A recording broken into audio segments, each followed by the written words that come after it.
Hi Recovery Girls, I'm Kristin. I was just spending some time alone with God and realizing how much my concept of God has changed along my recovery journey. Not even realizing how much the way that I grew up and my family of origin, and especially the way my mom and my dad interacted with me and the way I experienced them growing up, influenced my view of God. So in step 3, it talks about God as we understand him. And a lot of Christians really dislike that part of the 12 steps, that a person gets to define their own concept of God. But I want to share with you why I think that has been helpful for me as a Christ follower. I thought I knew and understood who God was, and I thought I knew and understood him on a really personal level, and I did have an understanding of God and a relationship with God when I started recovery. But what I didn't realize was how much that view of God was my view of God and not really who he was. See, I was basing a lot of my understanding of God on the Bible and what God says in his word. I just had no idea how much my parents, my experience of authority in my life growing up influenced my view of God.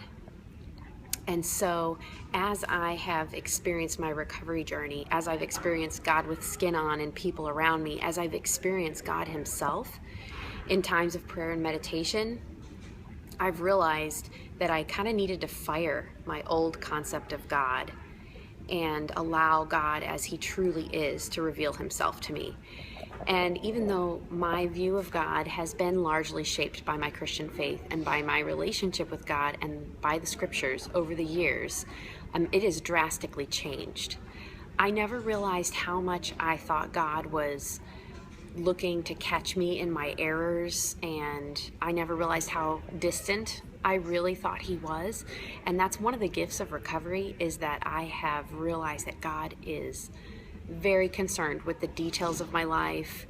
Not that he's going to come in and rescue me or intervene in the way that I want him to. That's what's so significant about my recovery journey, is that it's teaching me to pray for the knowledge of God's will for me and the power to carry it out, instead of just always telling him what I think he should do. And as I've let go and experienced God in my life through my recovery journey, I have realized that he is incredibly loving and gracious, and able to handle my anger, able to handle whatever it is that I bring to him. As I realize how gracious and loving he is as my father, I'm able to draw closer to him. I'm able to hear him. I'm able to experience his comfort and his help. And I want to share a verse with you guys from Isaiah chapter 30, verse 18. I love this. It says, "So the Lord must wait for you to come to him, so he can show you his love and compassion. For the Lord is a faithful God. Blessed are those who wait for his help." And waiting for God's help, it was really hard when I didn't believe he really, really, truly cared. And also it was really hard when I didn't really believe he had my best interest at heart, or that he would come to my aid in a way that would be effective. I had no idea how much I thought my will and my way was best.